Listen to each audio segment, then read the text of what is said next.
भारत और चीन एक बार फिर आमने सामने। इस बार भी भारत को चीन के सामने शर्मिंदगी का सामना। मोदी जी अपनी 56 इंच की छाती ताने रहे, लेकिन चीनी फौज ने लद्दाख की गलवान वादी में उनकी छाती पर ऐसी मूंग दली कि नई दिल्ली को जैसे सांप सूंघ गया। चीनी फौज के हाथों मार खाने के बाद भी लद्दाख में लाइन ऑफ एक्चुअल कंट्रोल पर भारतीय सेना दरअंदाजी से बाज न आई, जिसका नतीजा ये निकला कि कूल एंड काम रहने वाले चीनी दस्तों को हरकत में आना पड़ा और भारतीय सूरमा अपने 20 साथियों की लाशें उठाने पर मजबूर हुए, जबकि 30 से ज्यादा भारतीय सैनिक गायब हैं। ये तो है ताजा तरीन सूरत हाल, लेकिन क्या ये मामला आजकल का है? तो इसका जवाब ना में है। 1947 में आजादी के बाद भारत के पहले प्रधानमंत्री पंडित जवाहरलाल नेहरू खुद को एशिया के सबसे बड़े लीडर के तौर पर मनवाना चाहते थे। कभी प्यार मोहब्बत और कभी धौंस से चीन को नीचा दिखाने की पूरी कोशिश की गई। पाकिस्तान ने इसके बरक्स चीन को अक़वाम मुत्तहिदा में उसका जायज मकाम दिलवाने की पूरी कोशिश की। पाकिस्तान के वज़ीर आज़म मोहम्मद अली बोगरा और हुसैन शहीद सोहरवर्दी के अदवार में पाक चीन ताल्लुकात की बुनियाद पड़ी। दूसरी जानिब भारत ने पहले तिब्बत के मामले पर चीन को नाराज किया, फिर अक्साई चीन और मैकमोहन लाइन के तनाज़ात। आखिरकार भारत की दरअंदाजियों और इश्तियाल अंगेजी से तंग आकर चीन की पीपल्स लिबरेशन आर्मी ने 20 अक्टूबर 1962 को अक्साई चीन और सिक्किम में 2 महाज खोल दिए।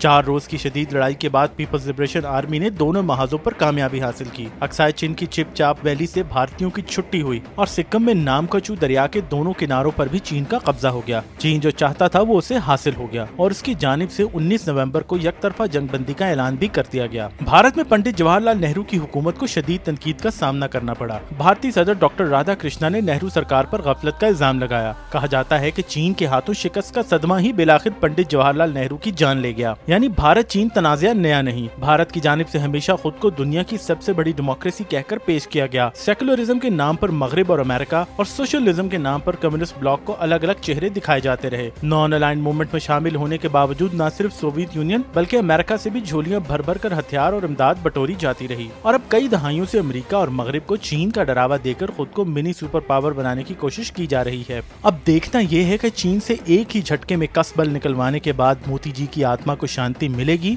या हिंदुत्व के देवता को इंसानी लहू की बलि दरकार है।